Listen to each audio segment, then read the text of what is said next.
And welcome back to Humble Pie. I'm your host, Jimmy D, and I got a special one for you guys. Now, usually I go live on Monday nights, and it's usually for One Piece.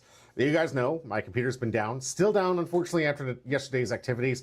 We went through a lot and realized I was missing a few tools of the torque wrench to actually get my Threadripper back up in place.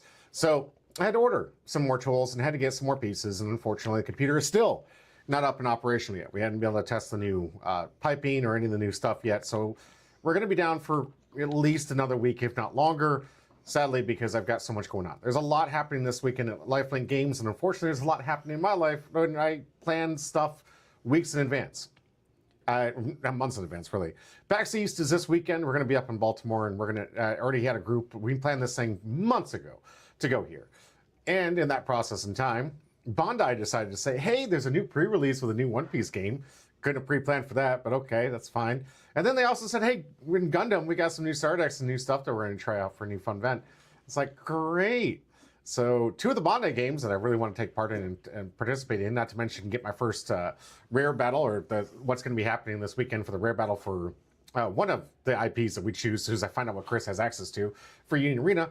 I'm going to be missing quite a bit of tournament content and not going to be going live because I've got to get through all PAX East and that huge tournament adventure. So I do apologize. I just preface all that because it's going to be a crazy ass week and it's going to be a crazy time for all of us to try to get this channel continually running and operational while we've got other things happening. I mean, obviously this is convention period. This is the season of conventions. A lot of people are going to be traveling to these places, and I try to do on occasion when I can. I usually pick one or two, work with my friends, and they said, hey, PAX East, we got to go. It's going to be this awesome Riftbound event. It's going to be crazy cool. We're going to do some stuff.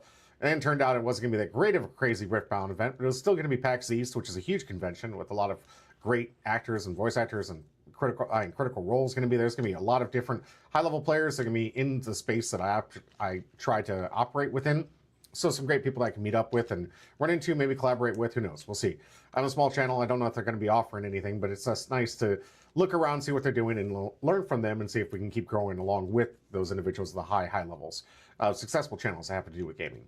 Of course, PAX East also has to do a lot with digital stuff, your League of Legends stuff, a lot of your big games with the big competitive stuff. It's really neat, but they also have really cool box prices. So I'll be able to get you back home some really cool One Piece stuff at a reasonable price, and I can be able to use that for the boxes that I use, or the packs I use to give away. Speaking of packs, today, because we're going to be doing something different, we had to keep the channel going, had to give you guys some kind of content.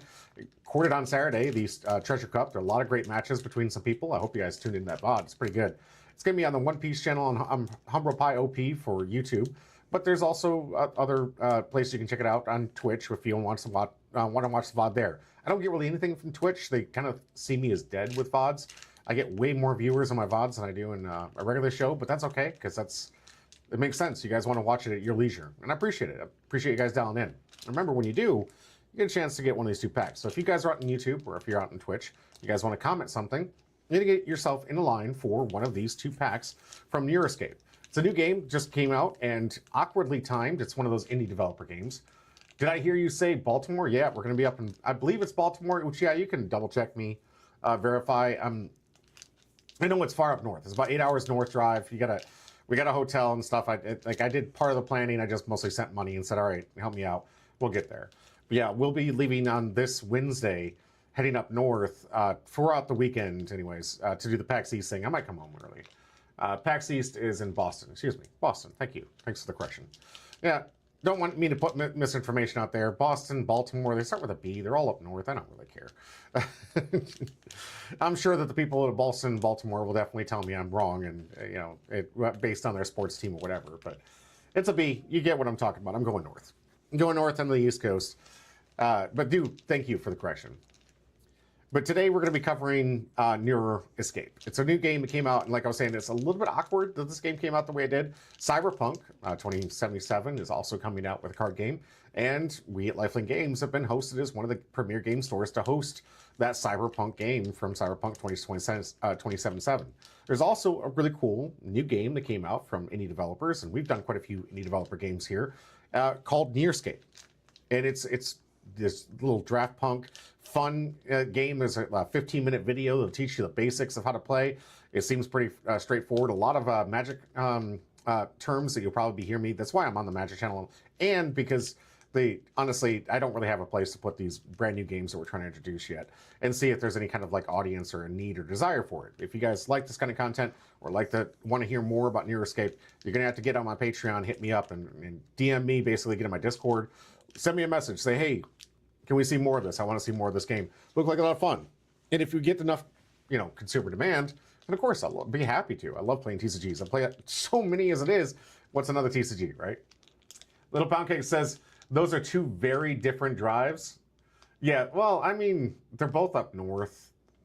It's 8 hours. It's time in a car. It's, I guess. I wouldn't see anything otherwise if it's two different drives to Boston and Baltimore. It's go north. Go north. I travel and drive so much that some of the hours don't even mean anything. I drove all the way to Vegas. Still don't, like, after recovering a day afterwards, still was not that big a deal. And that was cross country, regardless.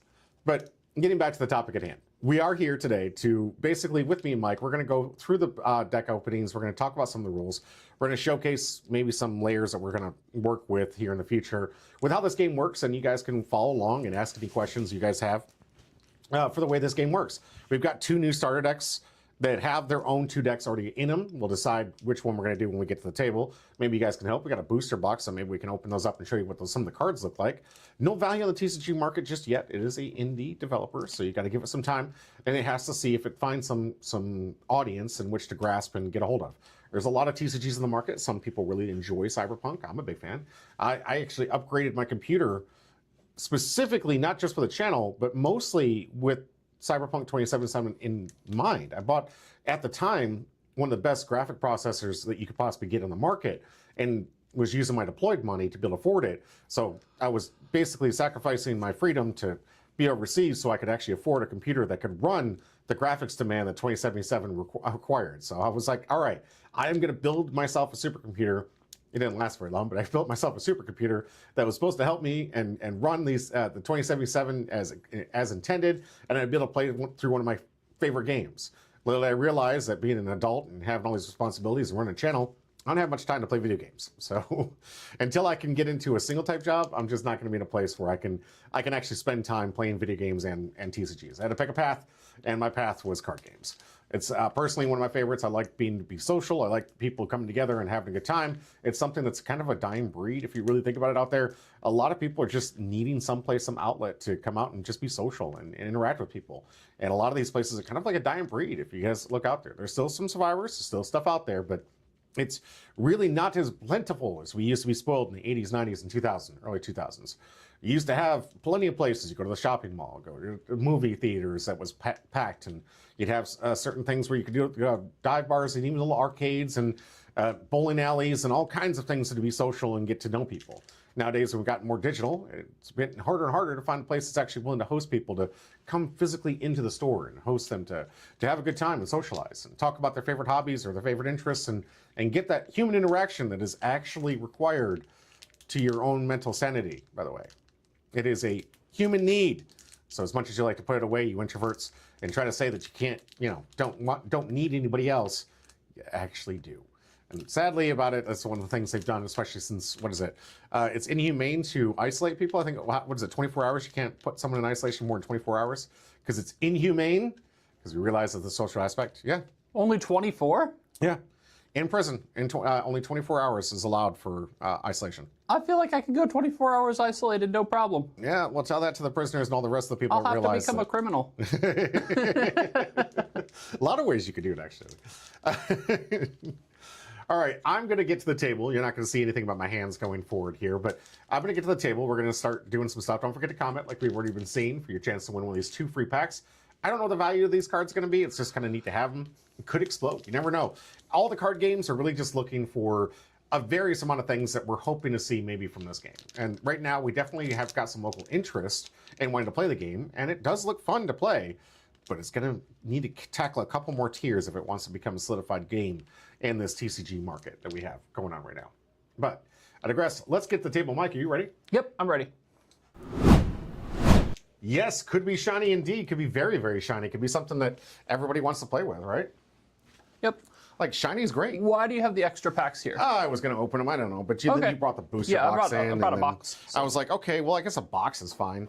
I bought packs specifically so I could give some away. Yeah. I knew that you'd do that. So, So but I wasn't sure if I needed to do anything with these. I'm just going to set them aside. They held like three purposes: making sure I spelled the name correctly when I did the go live, and then making sure that I had some packs to give away, because I do always give away packs in the IP, so long as we have them. I mean, if we don't have it, then I'm at the mercy. Yeah, I'm at the mercy of whatever's in the store. So when I don't have One Piece, just trust me, I'm going to the ends of the earth. I'm going to PAX East, actually specifically prioritizing getting new boxes and stuff. Maybe if I can get lucky and get a Heroines box, I can use that as I can use that as the new whatchamacallit, the new community box for prize giveaways. Oh, okay, cool. That's what I'm hoping. There's been some rumor that they're supposed to be selling everything in MSRP, so I'm bringing in a decent amount of money to buy some boxes for all of you guys, so I can get some good product for all of you. Yeah. So there's a couple things that I'm thinking for this. So one is we could each pick a hero. I think I brought them both in, but it treated as 4 decks. I don't think it's this versus this and this versus this. I think we pick whichever ones we want and go you'd for be it. able to, absolutely. So we can do that. We can have chat pick for us. I'm cool with that. The other thing we can do is before we play, or as we're playing, we can open these. I'd start with opening these. Then we can open packs, probably not like the whole box, but like open, and if we see something we want to... Shiny, yeah. So that we can build around, like do a little bit of customization. But I don't know if we have a ton of time for that. No, unfortunately, we only have about an hour, maybe 20 minutes before Chris is going to be trying to kick us out of here.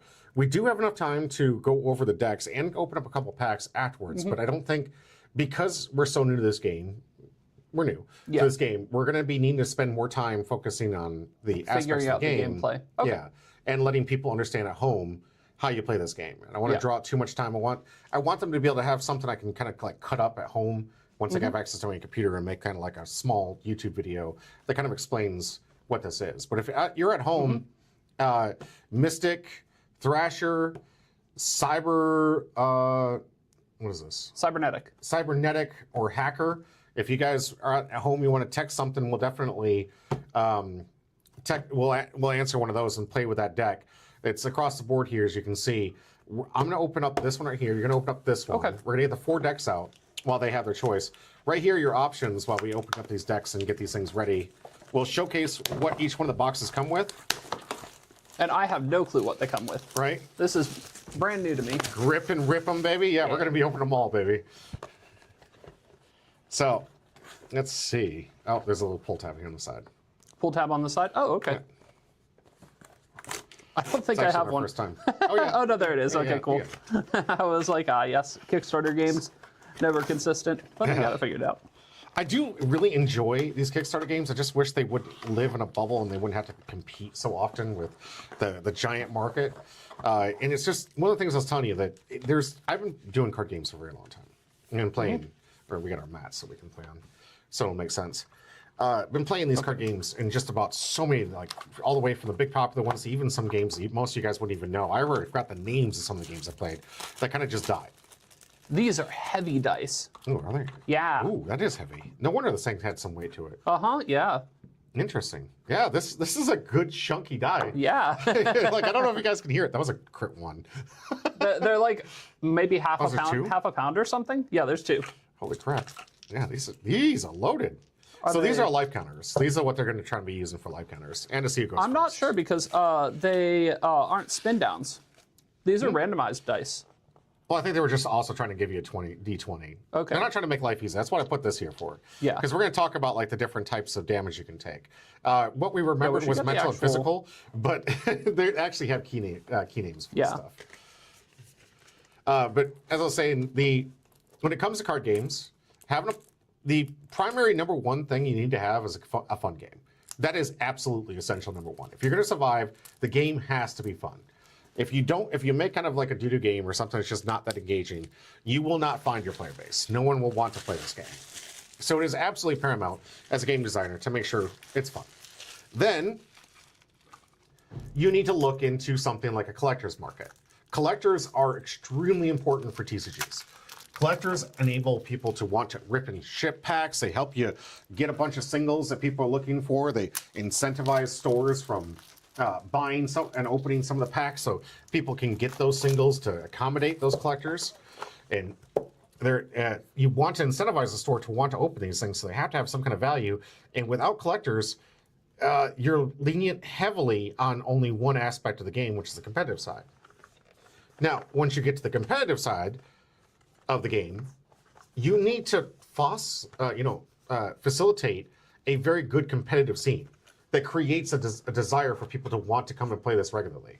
Not just like your board game of like, maybe like, what's the word I'm looking for? Monopoly or Sorry or one of those other board games you can just pick up at any time and do some stuff. If it's a game that's like that, the chances of you having longevity are probably pretty low because people will find interest elsewhere. They'll move on to the next thing.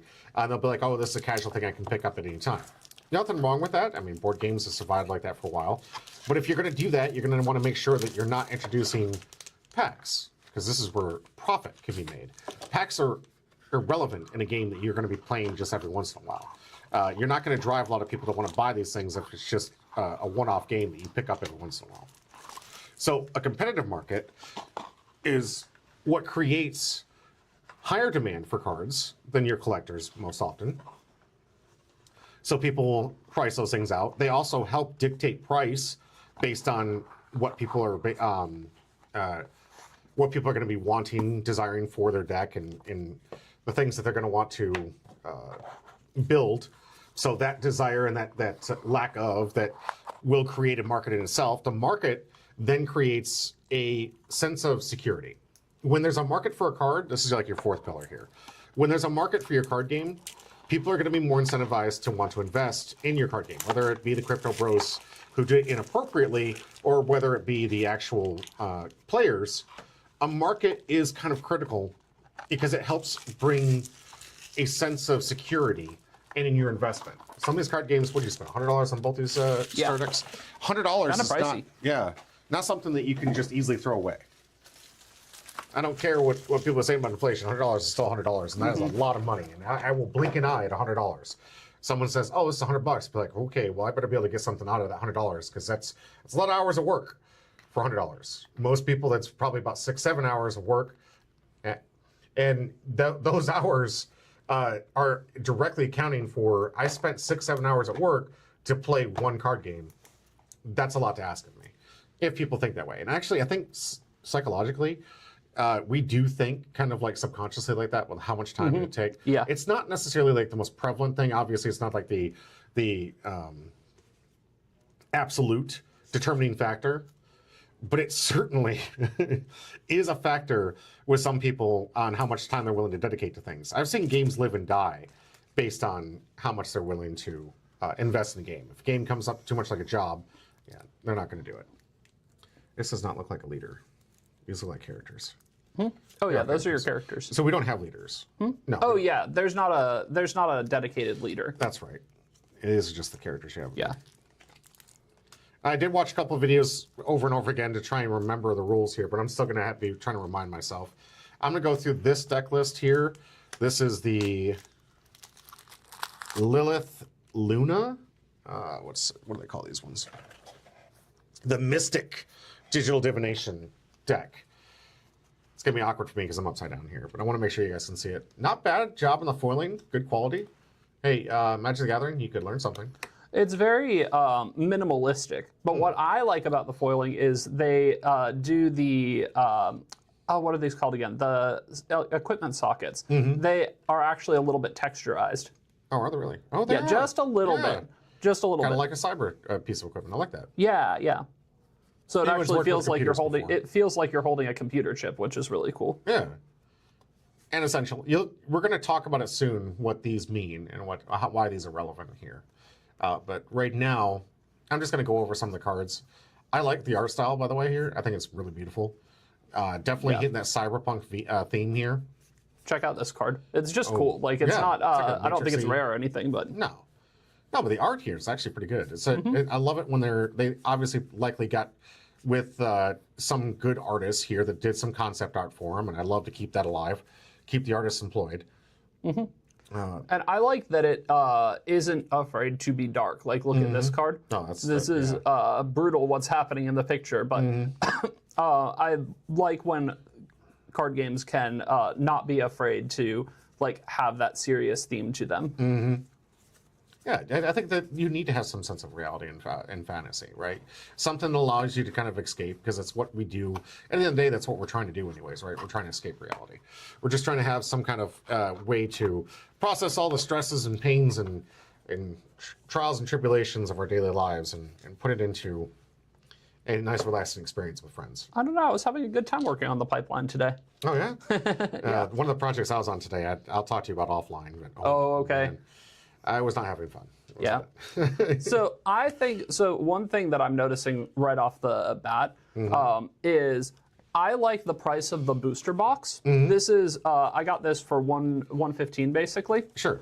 That seems fine for a booster box. Oh yeah, $115 is see. absolutely understandable for an entire booster box. Yeah, I don't like that the starter decks are so expensive. I think you really want to give people like the opportunity to learn to play the game, and the barrier for entry for that should be lower. Absolutely, especially when you're doing starter decks. And interestingly, they have some different ratings here. Looks like the rares come with etching.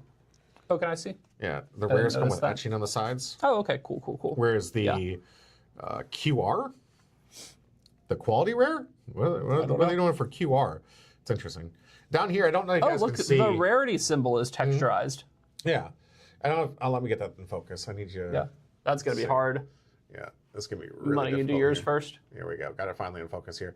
So down here, you can see there's a C. That's for common. And then you have this QR, which I think is a cute name off from QR code. But these are like your quality rares or something, your special rares. And then there's going to be something like, here's a common. Let me see if I can get to an uncommon. I've got a rare uncommon, here. And you got a rare here. All right, let's see if we can focus on that. It's going to try. It's fighting all the rest of the... We got a crazy table right now. So... Oh, yeah. There you go. There we go. You can see the rare there. And the rares look like they've got like etching on the side.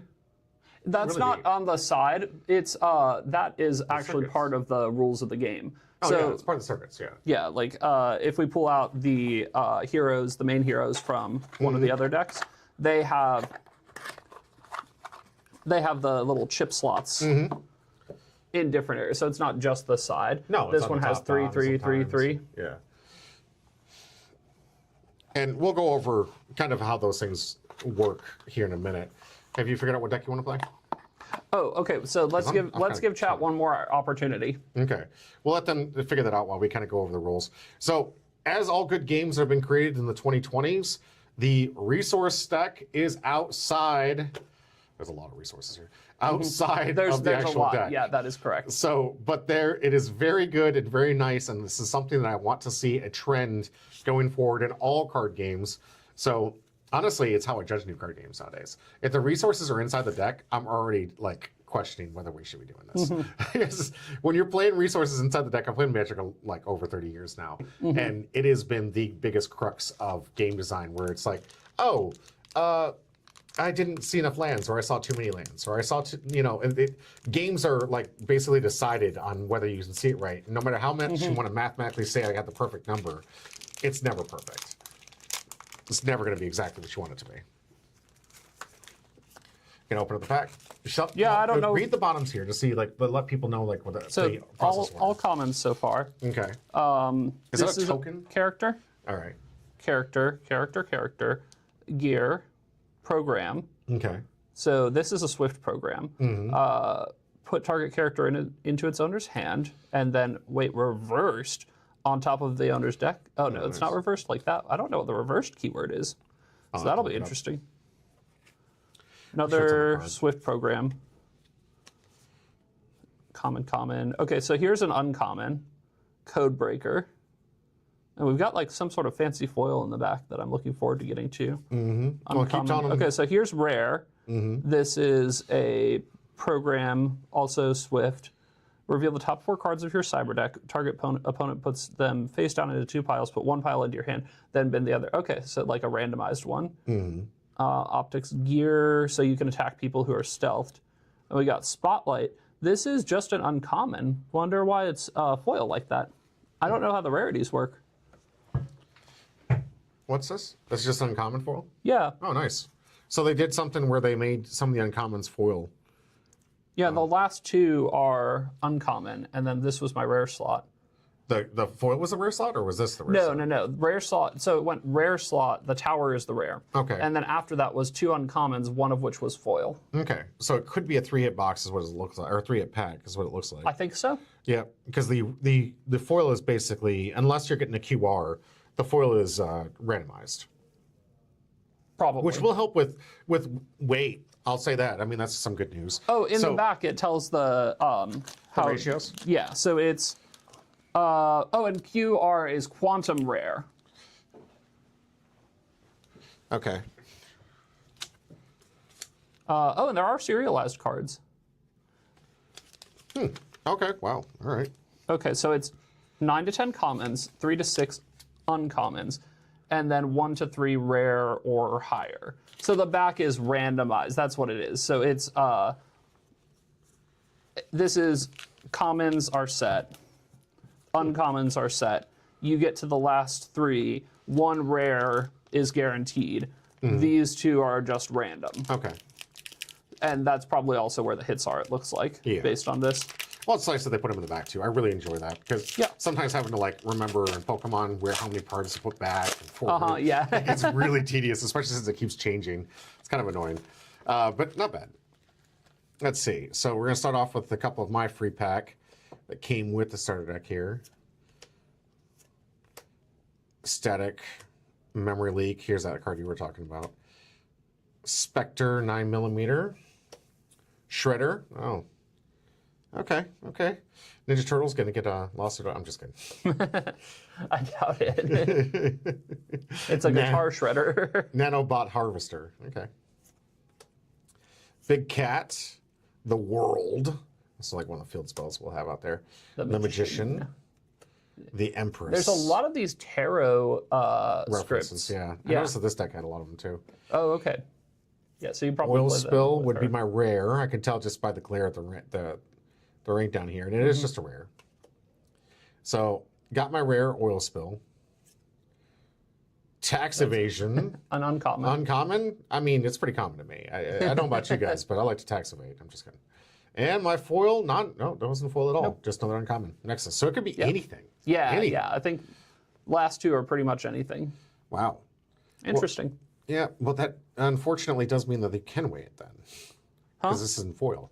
You can weigh the packs. Just buy boxes. Yeah, buy boxes, buy them sealed. I don't really buy loose packs. I'll buy them from here from time to time because It's Lifelink Games. We're not going to weigh we trust the shop, but we're going to go out of our way to make sure it's always fair for everybody. Yeah. But one thing I hope that the game designers, if they continue this thing, especially, if the game looks pretty fun, you guys can talk for yourself after we get into it. But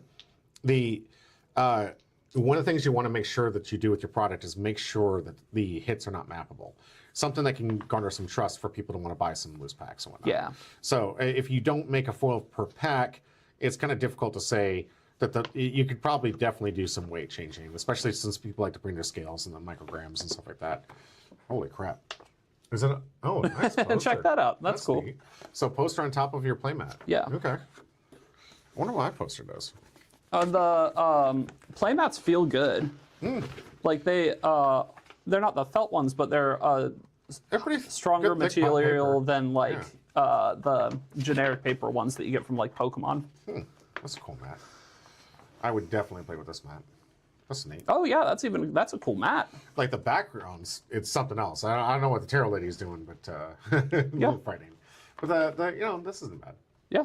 All right, so we should probably get that on the table here. Yeah, that's what I was doing. Let's see how we can do this. What is this thing called? Trojan in play? Okay. probably for something virus related. So I'm going to grab my resource pool. Did you figure out what you're going to play? I would like to play the hacker, but if you really wanted to play the hacker, you can Is do this a that. hack? No, I'm playing this. Oh, yeah, that's a hacker. Okay. Okay, no, I'm playing this. Okay. I do not want to play Vi. Okay, which is, yeah, good call. That's But clever. it looks like she builds up equipment on herself. Okay. And I don't like that play style. So I'm going with the hacker because I used to play Netrunner. And I much preferred to play the runner versus the corporation. All right, let's see if we can get this even. It's not going to be easy. It's good. We're making good progress here. That's not bad. It's not bad. Yeah. Okay. I'm looking at the TV too. I want to make sure that we can see as much of the field as possible. You and I can see it. Oh, But the gotcha. camera- Yeah. I see. I thought you meant equal left to right, not front to back. So we're going to put our mental over here, which is going to be blue. And for those who don't know why I did this, there's two different types of life totals you can have in this game. You can get, by winning the game, you can either get your opponent down to 0 with physical damage or mental damage. Or, I know they call it something different for the keywords here, but the difference is the type of color of the deck. Do you want to sleep them up real quick? Just protect them? If we have time. Yeah, we got some good time. We can talk about Okay. it. Yeah. You guys got to tell us at home if we can see everything. Not going to just worry about right. my RAM, though. Mm-hmm. Now, I thought that RAM decks were actually maximum of 10, but maybe not. I don't know. Maybe they're just giving us some excess because I don't know how long your game's going to last either. Because it really determines based on how many We'll get into how the resources work, but a game's amount of resources is completely dependent on how you want to play the game. There's a lot of options that are given in these games. On whether you draw cards, whether you put out resources, how many resources you allocate to, are you ramping to something? There's definitely some interesting stages and levels of gameplay that you're going to have to learn the more you play this game.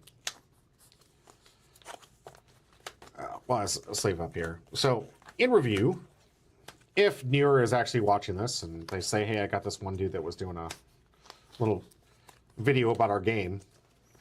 One of the things I think you need to do in the future is definitely make sure that your packs can't be weighed as best you possibly can. Reduce the amount of people that feeling like they can be cheated by singles. If you're going to sell packs at all, you got to make sure that you learn from Pokemon's mistake back in the day. That was a huge issue in Magic the Gathering, especially when you could map it. When they could map certain boxes. I don't suppose it's going to be a problem in your game. Hopefully you got a good randomizer, but it did cause a catastrophic failure on Magic's part. It nearly cost them their entire reputation as a game for a while there, because it just made opening products kind of like people avoided it because it just scared them. They're like, well, the box is mappable. What's the point in buying loose packs and trying to get this stuff if I know that there's a lot of bad actors out there that probably can do something? Not everyone's a bad actor, but the fact that it exists creates caution, and caution can often just lead to your game just dying because they're just not going to be willing to invest in the game pieces. Out there also, make sure that you get the market out there as best you possibly can. Make sure that there's something that can solidify people and make sure you're getting something on the market just to see that where the people might be just to get some sales really helps with the confidence of players. You're going to need to keep coming out with sets. Now that you decide to roll out with this thing, you can't go more than 4 months without releasing a new product. People will get bored with what you have. So do note that you're probably within a 4-month window of needing to create more and more product, because that's what gamers kind of want. They don't want it too fast, like Magic the Gathering once a month. They don't want it within 2 months. Usually 4 months is a good window for you to give them time to get bored with it and still want more. I think 3 months would also be a good time frame. 3 months isn't terrible. I don't think it's terrible. The box prices that they're asking for, I think is fine. I think the other issue with Magic is the box prices are outrageous. Oh, yeah. The box prices and everything else do help add to the value of said product. How much does it cost me to, to buy all the cards and get the cards based on a ratio? So I think relatively it should be affordable. I will say that I hope you're learning from Bondi and making sure that the playable pieces are definitely attainable, while your signatures and special foiling and special rares and stuff like that are what basically bring the value. It seems like they're going in that direction, though. Okay, that's because it's I noticed on the pack that there's signature cards and alt arts, which to me then says, because I think that the game pieces being cheap in One Piece is an emergent property of the fact that they have these super rare chase cards. So I think that this game is going in that direction. It's I good. think they're doing it right. If you're going to learn anything from Bandai, it's definitely on how they monetize their game. They make the products definitely affordable outside of scalpers. They can't control the scalpers half the time. They really lean on the stores to do that. But the game pieces are pretty much designed at MSRP to be affordable. They do make all the rest of the pieces basically under $5, which is like the dream team for Richard Garfield. For those who don't know Magic the Gathering, he is creator of Magic the Gathering. First person to ever get a degree in gaming. Ooh. But Richard Garfield always wanted the cards to never be more expensive than $20. And Bandai figured out a way. They figured out a way to make sure that there was still value in your game, but the game pieces weren't, an absolute like chase of something like you had to get this if you want to play the game, which is a big problem in Magic the Gathering. Yu-Gi-Oh! Also has that problem. Oh gosh, yes, do they ever? Yu-Gi-Oh! Is very expensive to just play the game. Yeah, and while you may be saying, "Oh wow, well look at how successful they are," Magic the Gathering and Yu-Gi-Oh! Have a very unique role in a TCG market. They have what I like to call the false loss fallacy, where you have people who have been invested in these things for so long that they don't want to lose their investment in the game because they've been playing so long. So they have the credibility to be able to make mistakes that newer card games can't afford to make. As a new card game, you have to learn from the mistakes of your competitors and people out there and make sure you don't commit those sins in order to continue to gain and garner trust with your audience and get consumer confidence, which is vital in your first couple of years of development.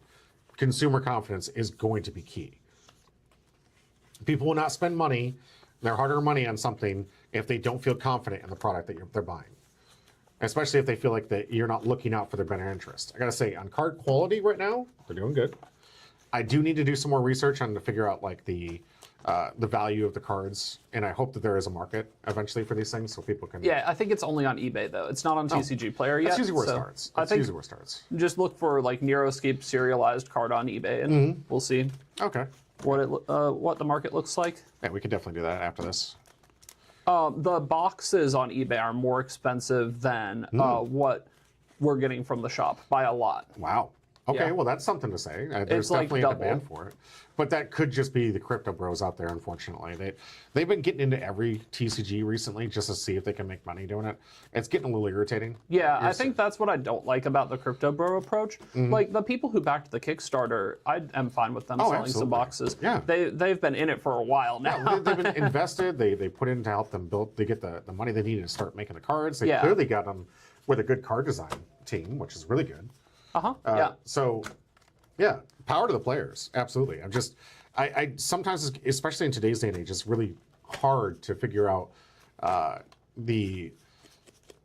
it's not consumer. It's just it's hard to see the prices on things if it's being manipulated by crypto bros or if it's being manipulated by Demand. Yeah, Yeah, exactly. yeah. Now, Yeah, I'm gonna- not sure with this one. I'm going to assume, based on the way that this mat looks, that I'm going to be trying to do both physical and mental, and you're only going to be doing mental. Okay. I'm going to assume. That's an interesting thought. I didn't Yeah. think about that. I've got red and blue here. You just got blue. Yeah, we should figure out the actual names for the damage types. Where's the quick start guides? Right.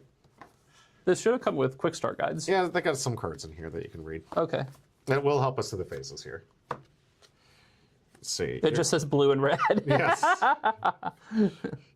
Blue has an energy marker. Red has like a poison symbol. I know that there is some terminology for it. I remember them saying it. Yeah. Mainframe and bioframe. Bioframe is your physical health. Okay, to not piss off the devs, we'll write this down. You said bioframe. Yeah.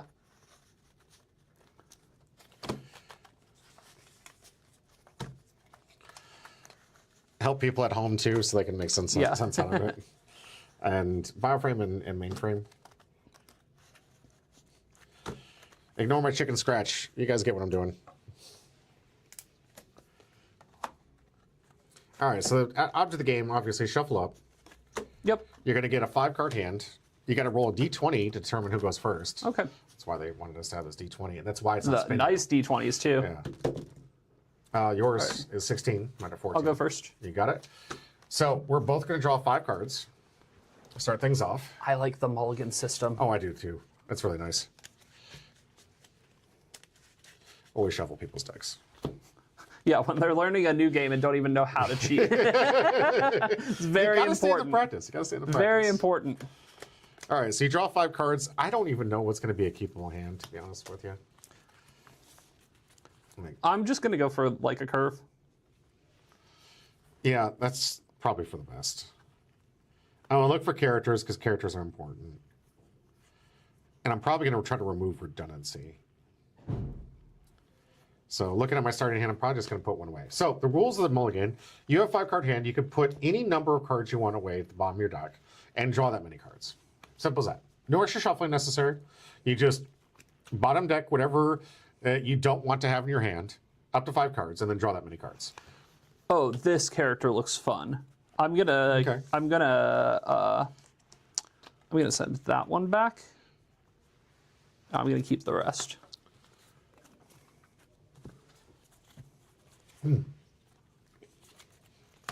So from here,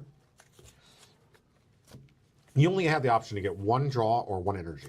Yep. As a starting player. And I'm gonna grab the 1 energy. Yep. I want to make sure they can see it. But I'll just push it a little bit more forward, yeah? Yep. So in the way the game works, every single turn, you have an option, unless you go first, to either get 2 cards from your resource stack. You can draw 2 cards from your your main deck, or you can do 1 and 1. Entirely up to you. So you look at your hand and basically try to determine what am I going to need for resources for that starter deck. So my turn, refresh phase, I could resend stuff if I did. I'm just going to go for 2 energy at this point. So I can maybe even play some cards. Now,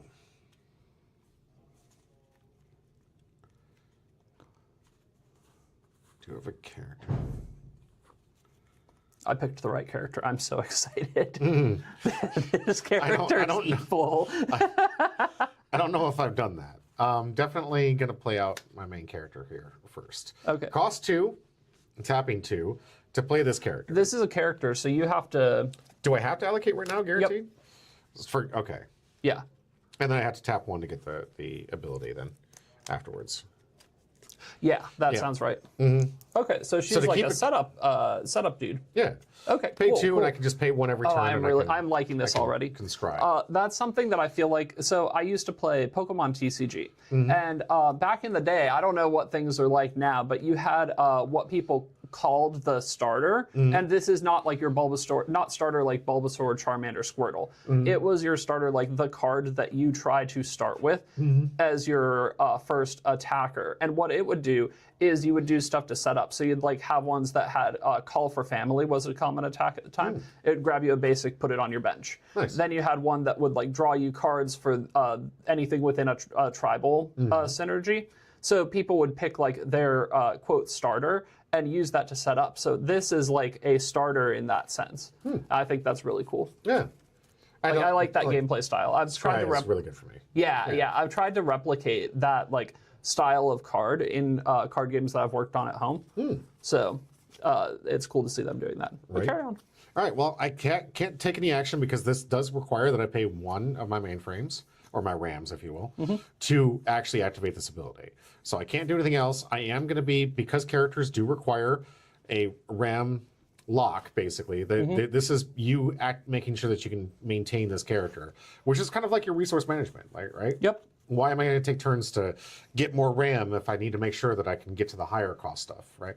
I won't be doing that, though. I'm going to play cheap. Playing cheap. Okay, go ahead. All right, I'm going to get 1 RAM, draw 1 card. Sure.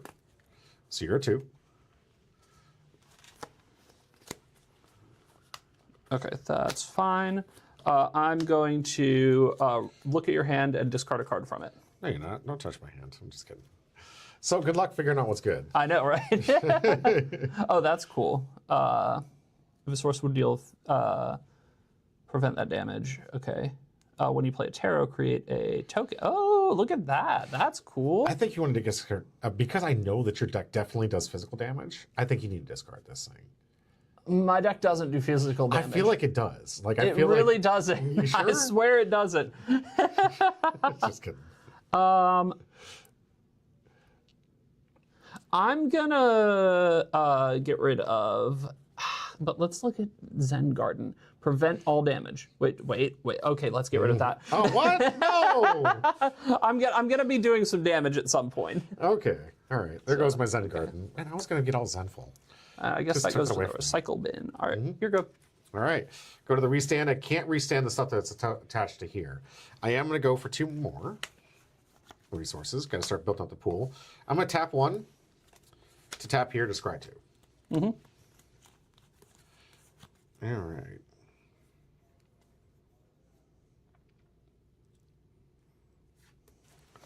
I like the synergy here. Wait, it is literally just prevent all damage, and you attach it, so that's permanent, right? You don't attach it to anything. It's just Zen Garden prevent That's all a damage program, on right? net check. Yeah, it's a program. So I think you put it in your Environment. Oh, okay, it's an environment. Okay, yeah. cool. Still a good choice, but okay, and that's persistent for both of us. So I still want to do damage. So Yeah. So, well, it basically what this one would do. Every single time that you're doing damage, it would only go to the tree. And once it got up to 5 damage, it would destroy itself and purge itself. oh, okay. Purging is considered exile versus the trash, which is your recycle bin, where you put my card, which is in the recycle bin. All right. Going to... Wait, where'd it go? Yeah. I didn't draw anything, did I? No. We're going to bottom. And pass. Refresh phase, where you stand everything. Sorry, I gotta keep going because they can't see. I need to make sure they can see at home. I want 1 resource, 1 card. Okay.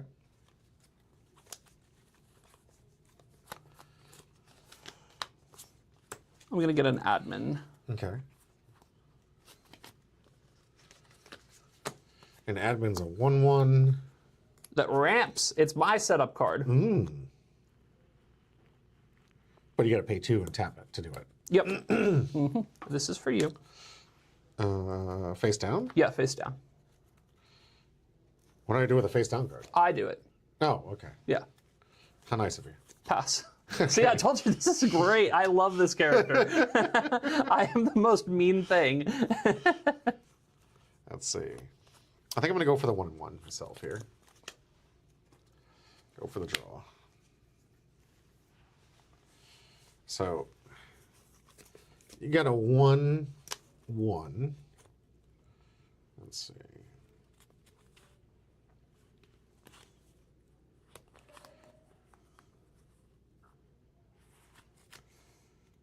I think what I'm going to do is I'm going to get out of program. Just to start getting something out there. So we're going to tap 3. Where do programs go? On your mainframe. On mainframe? Yeah. Okay. So I'm going to be playing this program. When I play a tarot, deal 1 damage to each opponent. It's blue, mind you. So That's your... we missed our actual mainframes, didn't we? did we put them in the decks or something? I don't know. Oh, that's great. The creators of the game were just like, what are you doing? You're not even playing this right. Yeah, I forgot. It's like a persistent effect you can do. Based on your character? No, the mainframe is its own thing. But I'm pretty sure we put it in our decks. Yeah, I'm looking through my deck right now. Yeah, I'm pretty sure we did. Look at the bottom for mainframe. Oh, okay. We're so good at this game Uh-huh. that we mainframed our way out of a good start here. So don't, if you're at home, don't make this mistake. This is kind of like I still don't see one. Is it in my hand? Did you find yours? On there. Okay. It says mainframe. Okay, I haven't drawn it. Do I just not have one? Is that a thing? I've got to have one, right? I think that's a requirement.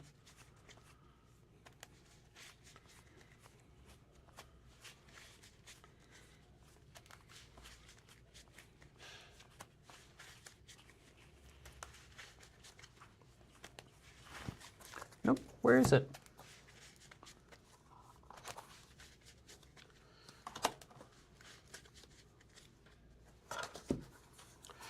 Yeah, check your deck.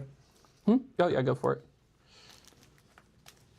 It's either that or it's on your resource deck. I checked my resource deck, too.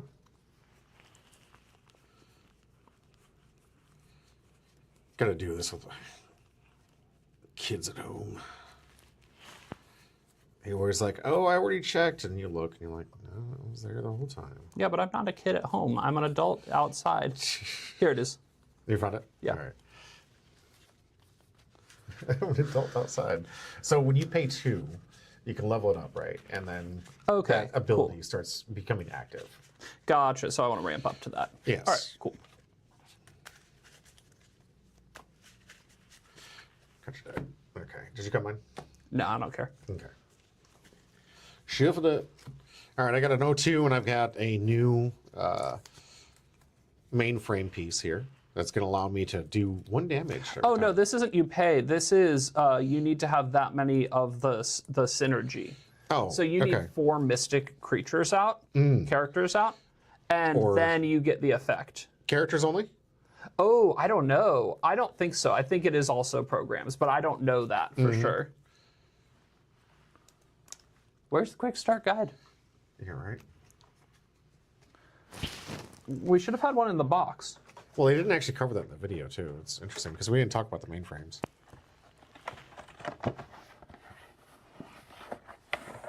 It was in one of the videos that I watched.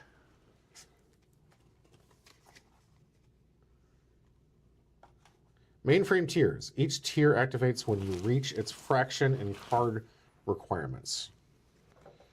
So it's just fraction requirements. Does it count itself, though, is the real question. No, definitely not. So I have 2. I think that you have 2. Yeah, so now when you play a tarot, look at the top card of your deck and cyber deck and you can bin it. Okay, cool. Sounds good. Alrighty, that's going to be my turn. By the way, the symbol we're talking about is down here in the bottom right-hand corner. It's usually how you build your decks. The deck construction says you can build with whatever you want, but most of the time you're going to be playing with at most 2. As per the announcement. So yeah, that makes sense. When you do any deck construction, I would highly recommend, especially as a new player, just stick with 1. Don't get to the complicated stuff until you really understand the ins and outs of the game. It's probably more important for you to learn how to play the game than it is. All right. So what are we doing? I think I need to put out 2 energy, Okay. tap them all, Okay. run them is the term, and give you a system error. Well, stop. So now on your upkeep, Attach to you target take player's 2 mainframe on your net check. 2 mainframe damage. What? How do I get rid of this? I got to play something over top of it, right? No, that's only for environments. It's stuck. You have to have a specific removal card. You just put me on a 10-turn or a 10-turn clock. Yeah. I'm gonna start getting And you're assuming I don't have more burn in my hand. Yeah, right. Attach to target. That's disgusting. Uh-huh. Yeah. On the net check, system deals. Okay. All right. Maybe I can heal. I don't know. Yeah, maybe. All right, pass. Okay. I'm gonna need some cards, so we're gonna go 1 and 1. Here we go. Let's see.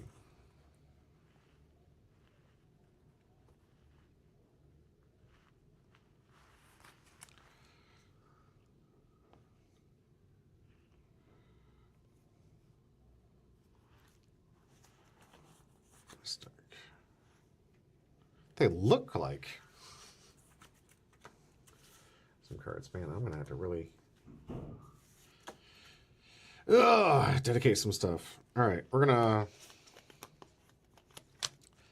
tap 4. This is not a tarot card, sadly. Get out my first unit here. I may look at the top card of my cyber deck anytime. I may play the card if I want to. So I get to get some extra play cards. Okay. And Divine 3, look at the top 3 cards in my cyber deck, but I got to pay 2 to do it. I'll put 1 card in your hand and then the rest, and then bin the rest. So what's nice, I can definitely draw a card. And this doesn't require that I tap, which is really good. Yeah. There's a tap signal on some of these things that do tap it out for attack. I don't think these things have rush, right? They do. They do have rush? Yeah. Okay. Well, since on their net check. Oh yeah, you didn't do your net check. Okay. I suppose. Yeah, I was just trying to make sure I got that right. So I'm gonna try and return the favor. Mm-hmm. Hit you for 2. Yeah, you got it. And I will pass turn. Mm-hmm.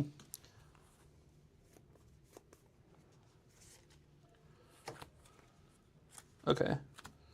Let's grab 2 ram. Okay. Oh, we're ramping out here. You're crazy. Yeah.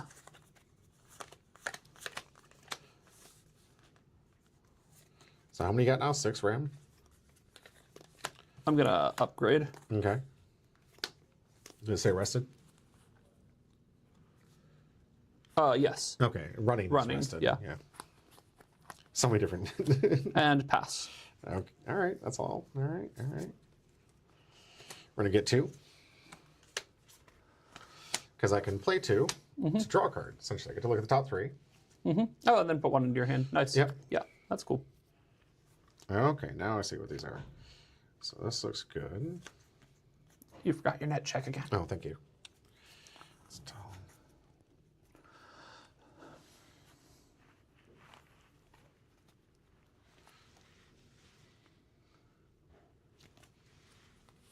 Upgrade abundance. Okay.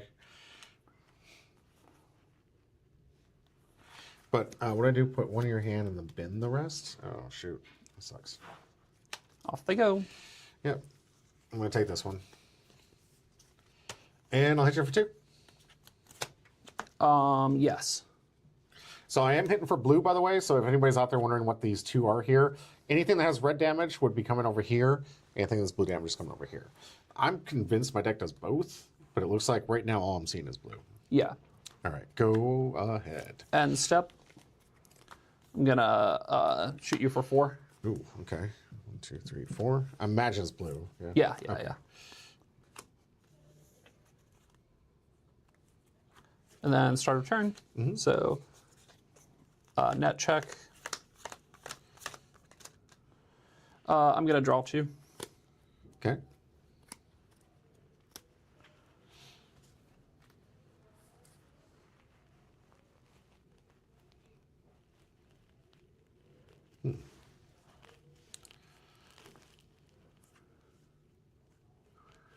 Oh, that's kind of fun. Can I do that?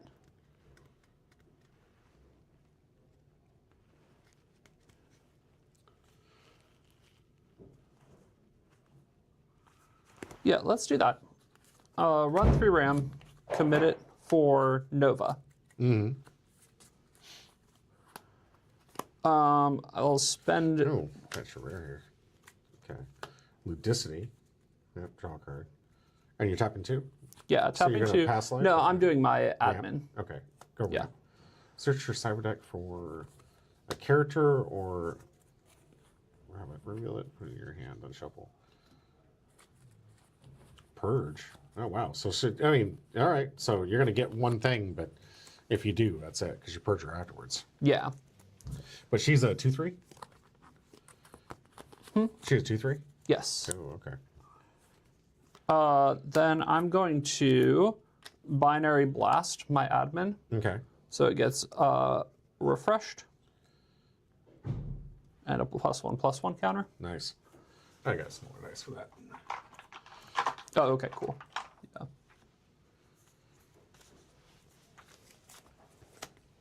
And then I'm going to swing with them. So I got a 2 and 2. 2. Can't block there. Ugh. I'm gonna take 4. Go to 8. Yep. All right, and then I'll pass. All right. A little behind here, sadly. I'm gonna go 1. Net check. Oh, thank you. Oh, geez. Yeah, I love that the sensor on here is like, oh, by the way, you're dying. You're dying. All right, calm down here. Calm down. Let's see. I went 1, right? I need to go 2. I'm gonna go 2 so I can get out a 3/3. Oh no, 8, yeah. Which other? No, I have 1, 2, 3, 4. Okay, So 4. It's 5/5. nice. That's 4. Then we're going to gotta get some damage in here. We're gonna swing 2. Yes, you've got it. Okay, 14. Pass turn.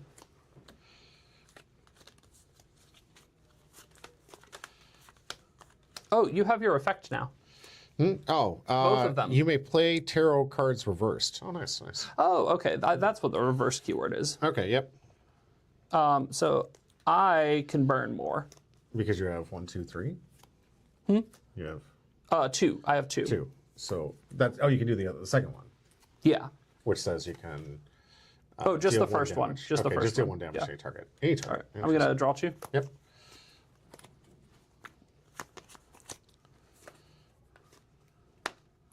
Uh, 2 damage to you.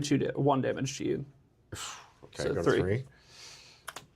Oh no, this goes over here. I'm used to playing with my deck on my Right. left. I'm I think gonna I'm do the dead same here, thing guys. if you don't have another. You're gonna do it again. Yeah. I will pay 1, and Swift, and ask you to pay 3. I'll pay 3. Yeah, and I die. Okay, but you do all I have a can do. counter spell, so that's Yeah. cool. Yeah, and then when I did that, by the way, you took a damage. Okay. So I did 1 damage there. Nice. I got to do it because of the reverse too, which is kind of neat. Oh, the okay, reverse cool. section here allowed me to get the reverse side of it because I had the 4. Sadly, couldn't get the rest of the damage in. Maybe I should just black last turn. I was hoping to get some extra use out of this here. I don't know if I'm a big fan of it right now. It seems like it depends on how fast the deck you're playing against. So Yeah. what did you do here? What is this supposed to be here for?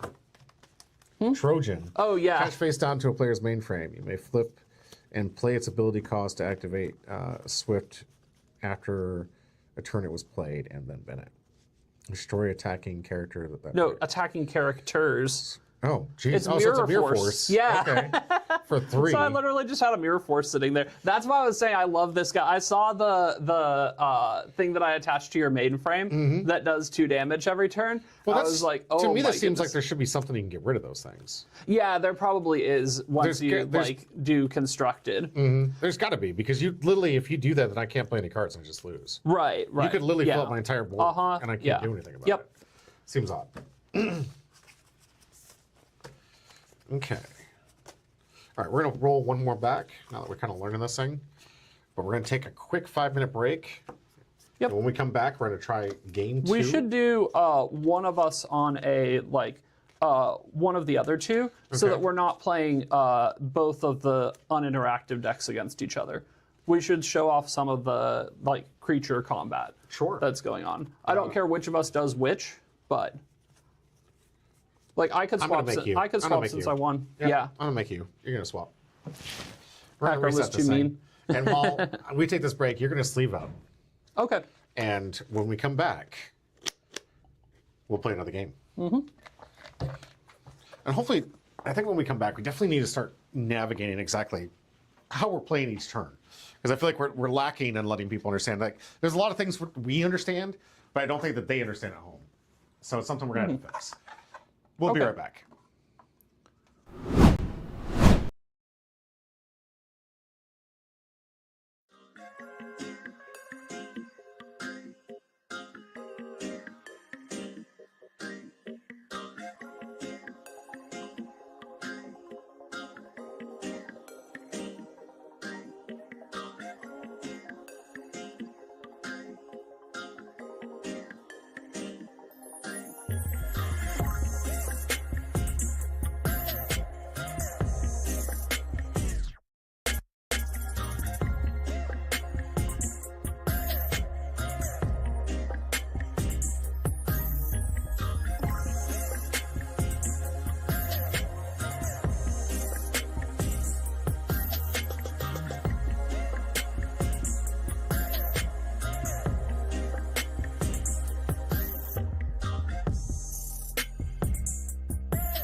And welcome back to Humble Pie. I'm your host, Jimmy D, and we're here today playing some Neur. Oh, I should have kept those things. What is it? Neuroscape. Neuroscape. Sorry. New game that we're going to be with. It has gotten a lot of, honestly, a lot of demand here in Lifelink games. We nearly sold out of our entire case that we ended up buying out here. I think there's only like a couple packs left sitting on the shelf. All the starter decks completely sold out. And there are some people that are showing some interest into it, so we might have a small community to which to build upon. With that, I can probably make some better videos and some more content, especially tailored for like YouTube. I think, honestly, what the people really need is some organized gameplay that can walk through. I do have some video content now that I can talk over, which is good. You guys can see this stuff, and maybe I can make something a little more tailored to it. We're going to play another game for fun. We're going to explain to you what's happening here and hopefully explain some of the mechanics of the game here. But there's a lot that we're not saying because we're just not adept to the game, like masters, if you will, just yet. And we don't have the luxury of having a scripted thing here. And I think, honestly, if you're out there near Escape, if you're trying to do some stuff, definitely, I love the shorts. They're great. They were easy for me to understand the rules and help me get into it. But I think having something that's really well scripted and kind of like the overall rules of the game would be very helpful. I guess there are more out there, right? You were saying there's more out there? Oh, yeah. Okay, so there's definitely some videos out there. Definitely want to check those things out to help yourself get into the game. We'll be learning some other things that, as the game continues. I'm hoping that my starter deck doesn't automatically have like an auto loss, but now that I'm starting to think about it, when they put those two decks together, I think they built them tiered against each other, because it's one of the things that we noticed. Oh, that's a good thing. That's a good point. Yeah, when we played these off decks here, he was able to take over my mainframe, and I looked through my deck, and there was nothing I could do to actually get my stuff back. So I'm sure this gave me some like side deck cards or something else that I'm going to want to have like something to destroy that, because when he takes over my mainframe, I can't do anything else. Like, I got to look into the rules, see if I can replace them by playing cards. If that's not the case, and they're just locked up seats, then I mean, it's kind of like, oh crap. And it's really interesting that that trap card, that Mirror Force we're looking into, not only does it take up a spot, but it also puts you in this danger zone. If they have to reopen, you're gonna destroy all attacking creatures. That seems like a very, very powerful spell. Something that you'd want to have some kind of, and what we did find out there was a counter spell to that in the deck that we're playing here. So if you're looking at game design, I think the way that the creators created these things were tiered against each other to try and create a more balanced format. But as the game continues, remember, people can be able to play whatever faction type deck they want to with any ads or takeouts, whatever they want. So be mindful of some of the decks out there. I definitely think you should look through what each one of the decks is doing. Some deck tech videos I think are going to be inclined for this. If I can get the time on a Sunday and get my computer up and running, I'd be happy to do some deck techs to kind of explain what they're doing and trying to help people out there. But again, it comes down to you guys and the demand. I need to see some demand for it, and mostly from our community first. I'm not going to ask YouTubers, when I'm already a small time creator as it is, to come in and see this and say, hey, give me more. But I would like to see something within the local community, at least, that wants to get into Neoscape and wants to have a community playing this game. Talk to us. Tell us when you want to have the games, when you want to host the stuff, and what you want to do. So we'll be putting this video linked. I'll link the VOD from YouTube inside the Discord, our local Discord. And we're going to play a quick game, open up some packs, and call it a night for tonight. It looks like, based on the 2 comments I've been able to see, I have 2 packs and 2 commenters. So I think we already know who's going to win. We'll see if that changes. You guys can talk and chat out there to find out your chance to win when the 2 free packs are given away, which could not have some massive money. We don't know. That's the fun of packs. It's always random. But Michael, you ready for the next game? Yep. Let's do it. To the point about having them be balanced against each other, this one is supposed to play with yours. See? On the box? Yes. Yeah. Oh, okay. Oh, cool. So you're playing the Rockstar. Nice. Yeah. So this one, this is more tier 2, the matchup here, because I've been playing this one in Mystic. You brought Thrasher. Yeah. So, which would make sense why I had like counter physical, because I think if we pull out the Thrasher mat. Oh, okay. I'm willing to bet you. I do all red. physical damage. I'm willing to bet you.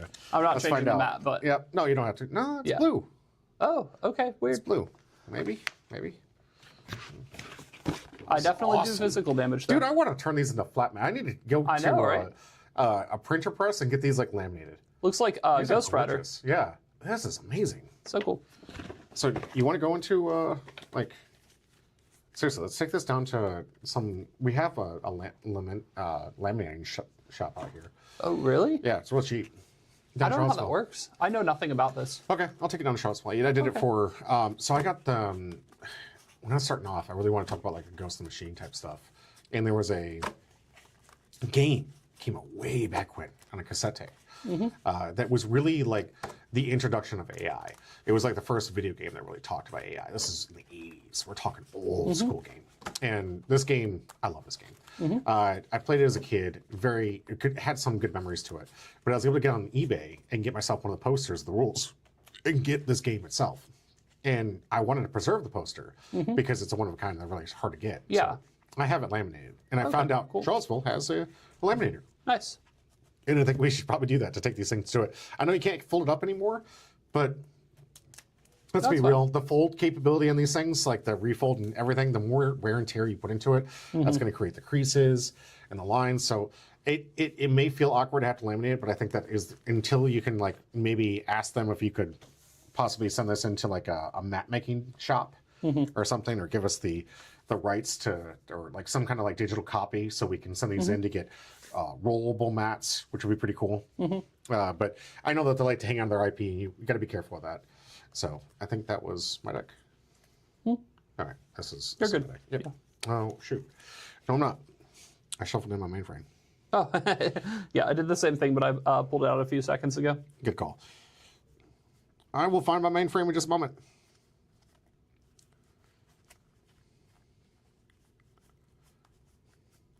There it is. All right. And this is the big stompy deck we've got here. I'm going to play the dudes, I'm going to buff the dudes, and they're going to smash your face in. I'm going to try and see if I can psychic my way out of here. Looking at some tarot cards here. All right. Draw 5. And I will go first this time.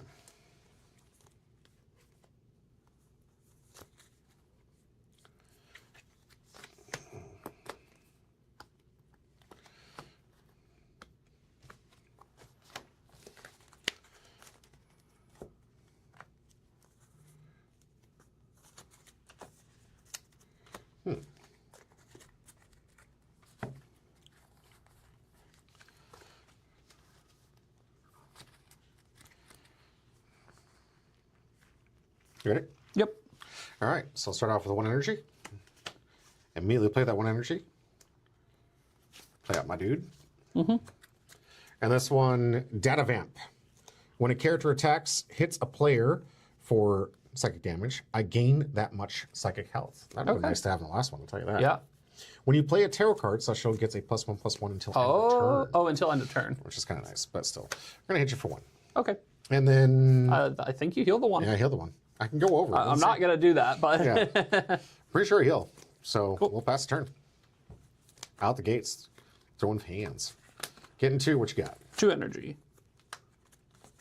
Get a 2/2? Commit to the Skin Smasher and smash your skin. All right. Oh, shoot, I got to get the phone out here. Yeah. Wow. Okay, so Pass. 2 countdown. Other characters you go +1 until the turn. Oh, so you pay 2 and you can give everything +1/+1. That's gross. And it doesn't tap, so I can keep doing it if I were going to do it as a ramp. That's gross. Yeah. I feel like we're kind of racing each other at the moment because you're definitely doing some stuff. So I'm going to go 1 energy, draw a card. And I'm going to... Oh, you got another one. Yep, and I'm going to hit you for 2. Okay. Pass turn. Remember, the objective of the game here is to get either player to 0 on one of these. These, the red, are going to be doing bio frame damage, and the blue, you can keep playing, is going to do mental or mainframe damage. So I'm right now doing only blue because it's doing blue here. His has a red, so he's doing all physical damage. You ready for this? Paying 2 for another one. Oh, jeez. Uh-huh. All right. And we're going to do 2 attackers. All right, taking 4, go to 14. And whenever you destroy a character and put it in control. Okay, so I have to destroy something of yours. All right, cool, pass. Okay. Let's see.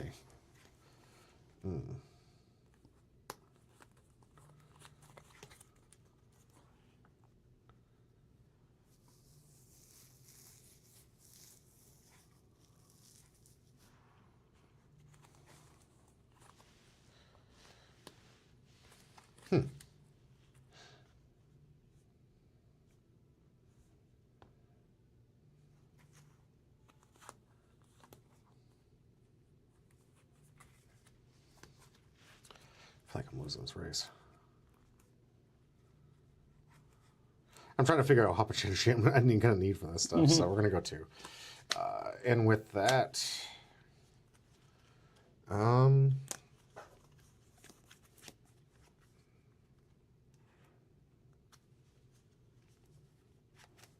let's see.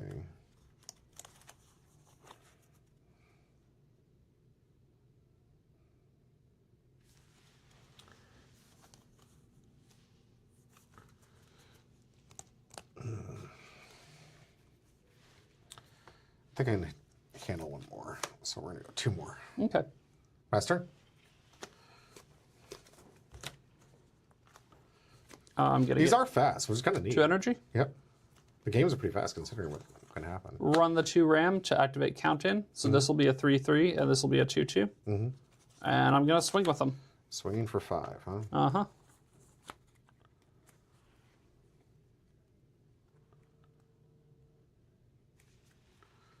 Oh, that's not in just a minute. I'll call you back. I'm glad he's calling me because I'll learn nervous end. All right, my turn. Yep. Let's see.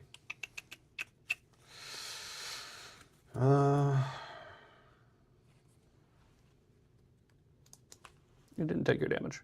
Oh, thank you. Yeah, 5 damage, and I'm already in the red here. It's like, let's see. I think I get 2.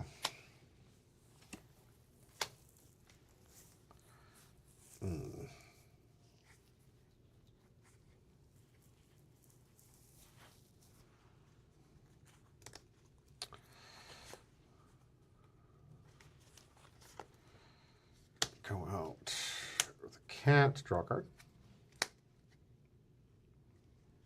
Interesting.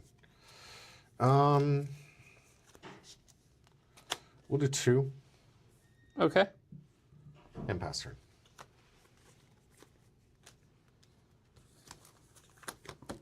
So net check, and then we're going to, I don't know what it's called. Install RAM, that's what it is. Okay. Writing your cards, installing the RAM. Got 4 RAM to work with. What we doing?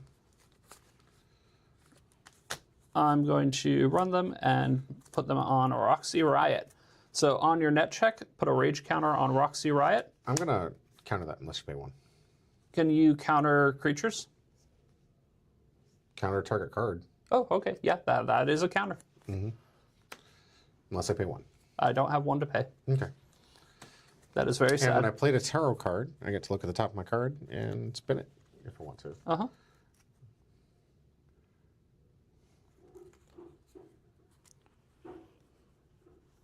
I don't know if I'm going to survive long enough for that, so I'm going to bend that. It's a neat card. It has Swift that can basically give you 4 cards. You get to give me 2. You put them 2 face the down. draw and card. Yeah. I got to figure it out. Okay. Okay. And I'm going to swing with 2 2/2s. I'll block with 1 kitty, which gives me this back, and I take 2. Sounds good. Pass. Now, for those out there that might want to know what's going on, there is some basic Magic the Gathering attack here. I have 1 defense and 1 attack. He's got a 2/2. So during the damage, when I go for the block, I can only block with readied characters. And when I block with it, he does 2 damage to mine. I only do 1 damage to him. His character's going to survive because it has a 2-butt. And mine sadly will not. When it does die, my ram does come back to my ram pit here. So I do lose the card on the battle, but you I get got to keep the energy. Yeah, and you get to draw a card. Good defensive play. The counter was so mean, though.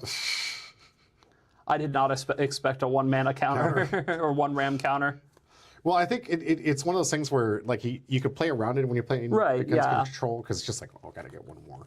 But you don't. I don't know the numbers yet. Yeah, and I need to get up to 4 to make it so I can play the reverse, which is pay 3 like last time. I told you to pay 3. Okay. Same card, but I can't play reverse until I get 4 I see. mystics. I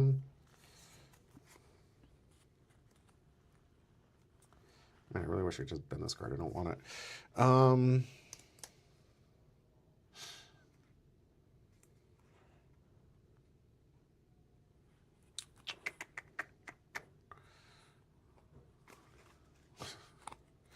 Let's see. I think I'm going to go 1 and 1.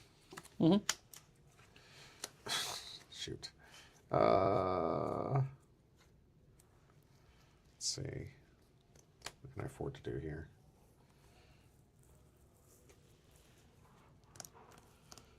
I'm going to play a tarot card.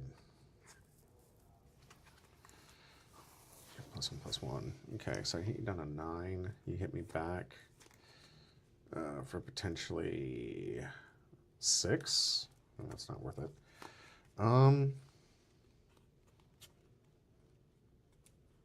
It only counts itself when I play the tarot card. Dang. Oh, it's such a bad hand. Doesn't do much. So I think the objective here. This is so miserable. Pay 3. 1, 2, 3, 4. You get to put them in 2 face down. Aha, okay. And then I choose. So this one, and because I paid, these both get +1/+1. Reveal the top card of your cyber deck. Oh, I know exactly what we're doing here. 2 piles. Okay. It's at random, so. Wait. Put 1 into 2 piles. Okay. 1 and 3? Yes. Jeez. Devious. Could you possibly have like 3 bad cards? That's my question. Versus 1. That's a known entity too. I don't think you took time to read all the cards, so I'm going to take. Oh, you made a mistake. You made a mistake. I don't have enough to pay for this, anyways. But I could have put. Oh, you can't. It's only 3. Yeah, I have 2. Oh, okay, gotcha. Yeah. Yeah. That makes sense then. Yeah. Let's see. No, I think I did actually pretty good with this one. So we're going to pay 2. Get another kitty draw card. Preventing damage was very bad for me, though. Yeah, I mean, up to 5. Up to 5. I think this gets sent to the recycle. And then. Is it up to 5 or does it do an instance? Because I can buff. I can buff one person a lot next turn.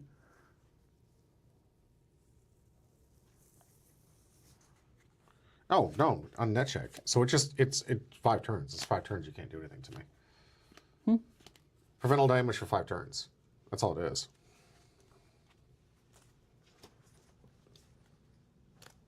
On net check. Oh yeah. So that was that would have been very bad for me. Yeah, but like 3 turns, you can't do any damage to me.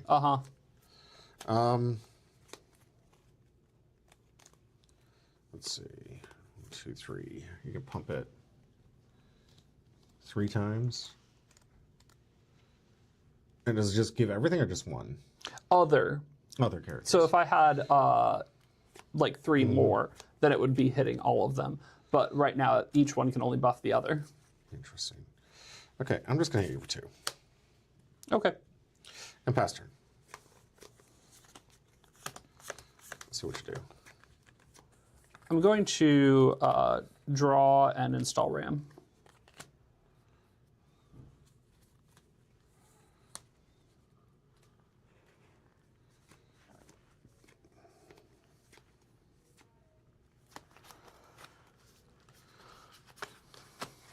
All right, I'm going to play Sinister Manager. I am going to... You're going to allocate 3 to it. It's a character. Oh, right. I'm going to make this Skin Smasher. I need a little dice. +4/+4. But now if this dies, then this also dies. Okay.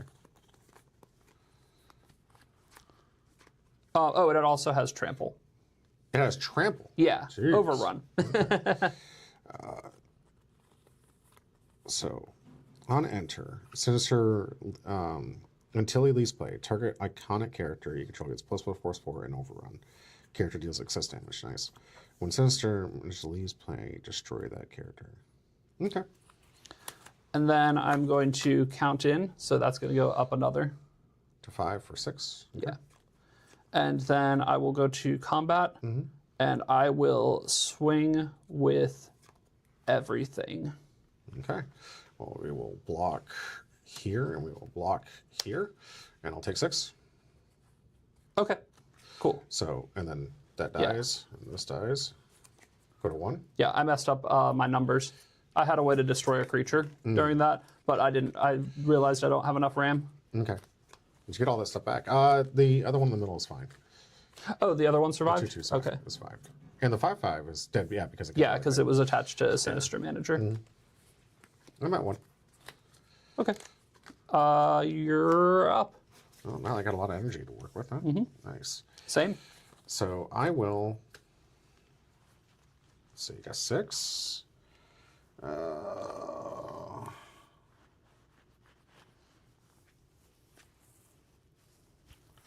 see. 1 and 1.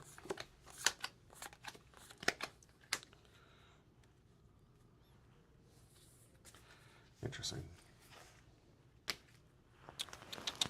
Is it battle phase and end phase, right? Yeah. Okay. So I can't do that. Now where did I shoot?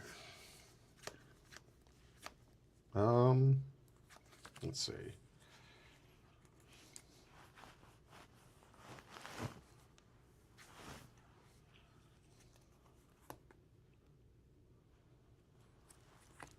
One of them. 3, 1.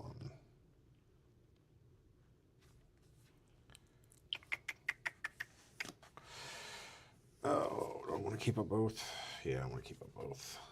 We'll pass. All right, turn 1. It's on net check, so it has. Yeah. Does it start with 1? Doesn't net checks? No. Isn't net checks at your refresh phase, right? Is it on both net checks? Yeah, it should be like it shouldn't last Oh, forever. right. That makes sense, actually. Yeah, because it's an environment, so net check is both of our net checks.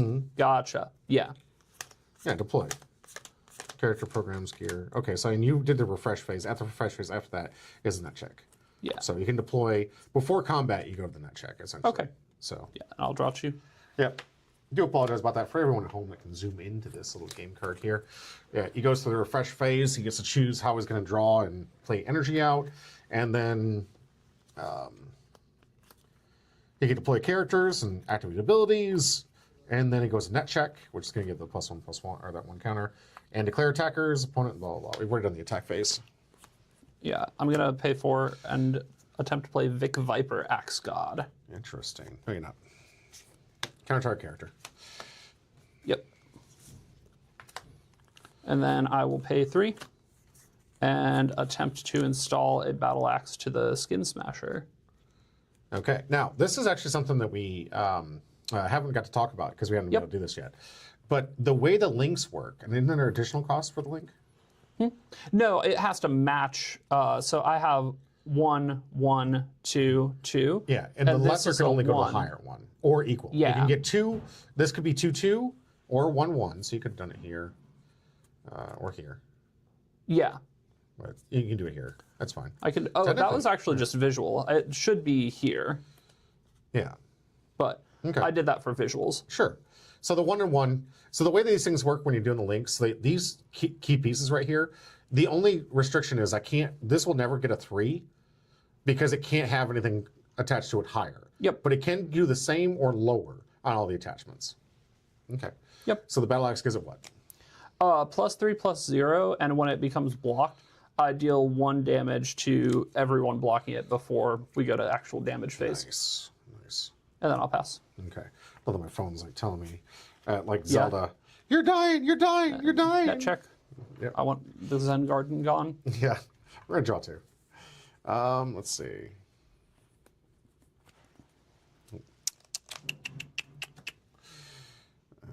That's not good.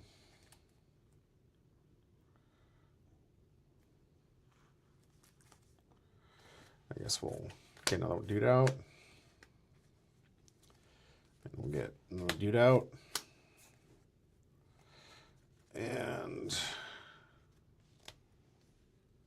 let's see. Gets +1/+1 for each creature, so Oh, okay. he's currently a +2 for each other. So he's a 3/3 right now. Let's see.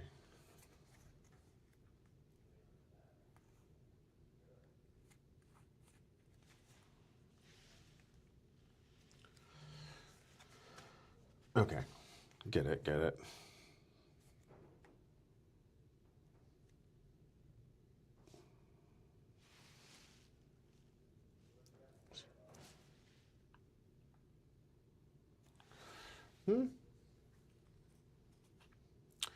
That one doesn't make a lot of sense. Let's see.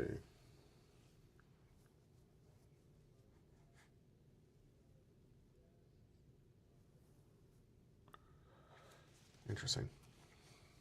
All right, I'll pass. Okay.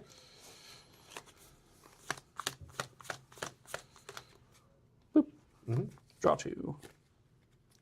we're just doing this. It's not in the right phase, but it's just doing it to make sure that we remember to, like, it happens after you play all your cards. But regardless, it's just to make sure that we know he's not going to be going into it. Hey, Lonely, good to see you. Playing Neur Escape. Brand new card game came out here. It's one of the indie games. Hoping it takes off out here. I'm going to attempt to destroy the Zen Garden. Okay.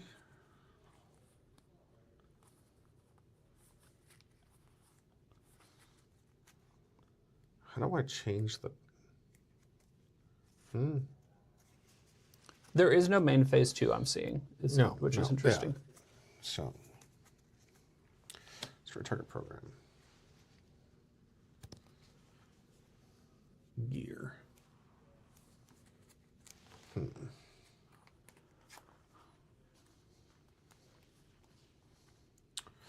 going to pay 1 to a Swift on the... Actually, no, hold on. I know what I'm going to do. Yeah. We're going to pay 1 to draw and discard a card. Okay. And when I play a tarot card, look at the top card, and I can trash it, so I'm going to first look at the card. Yep.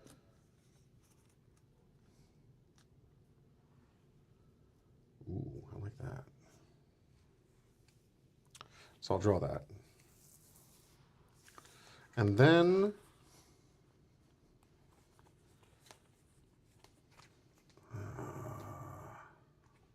I guess I'll do that. And then I'm going to chain it to put that on top of your deck. You didn't counter it, just put something back on top of your deck. Okay. So we got to resolve the spells here. I want to. Oh, okay. This is the first time we see the cache. Cache is like a stack of spells, right? Yeah. So the way the stack of the spells are, I'm trying to stack it up as best I possibly can. It has to reverse resolved though. Yeah. Oh, that's right. And then I guess I should have chained it technically, and then get to look again to see if I want this one. Oh yeah. You pay turn. Yes, fine.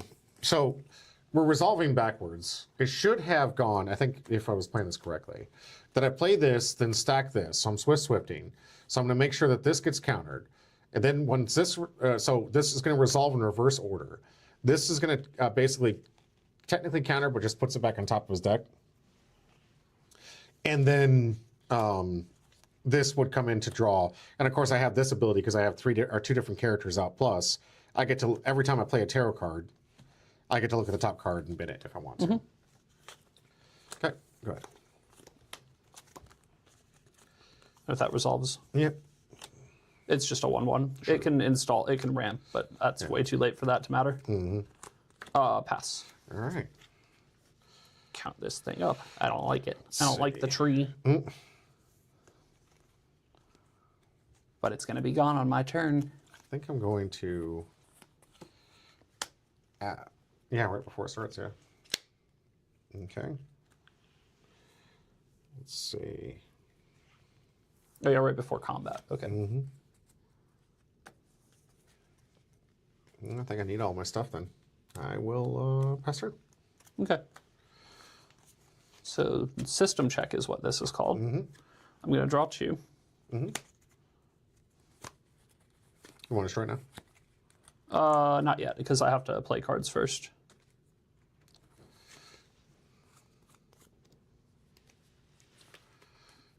I'm going to attempt to install the battle axe to the roadie. Fair. And then I will go to net check, get rid of this. And it dies. And then go to combat and swing with both of these. All right, I'm going to pay 3 and ask you to put both of those in your hand. Nice.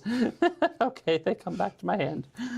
And when playing a tarot, I get to look at the top card. And I don't know what happens to the gear when that happens. I think gear is like equipment, it stays out. It stays out, but there's no equip cost on it. Oh, that's right. So I think it just goes away. Yeah.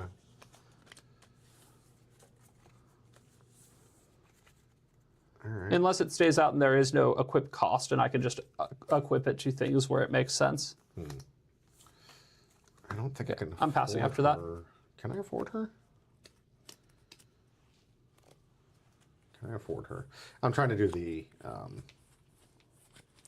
bin thing from playing a tarot card here. Let's see. Can I afford her? That is the question.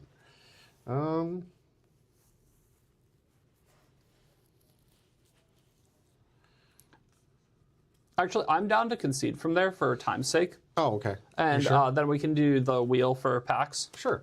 All right. And Well, get out of here. the packs are pretty much standard. So we can do the 2 packs opening for fun. Let's see. So 1, 2 is going to be Uchiha. 3, 4 is going to be Little Pound Cake. And 5, 6 is going to be Only Doombot. Ready? Yep. First pack, 1, 2. You guys already saw it. 3, that's the Little Pound Cake. So now, Little Pound Cake here.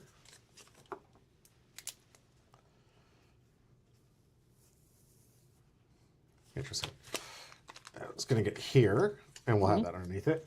And then we have 1, 2, 3 is going to be Uchiha, and Lonely Doobot's going to be 4, 5, 6. All right. 2. Uchiha. And Uchiha, I'll get this one. All right. Want to open up Little Pound Cakes? Yeah. I don't remember. I thought they had like a tab. They do. This one doesn't. Oh, they don't. Oh, wait, here it is. I had it upside down. Okay. Interesting. Oh, there it is. Yep. We can learn more about how these packs work. It was good playing with you. Yeah, good playing with you as well. That's going to have to be a different sleeve. I'm going to end up mutilating this pack. Right. There we go.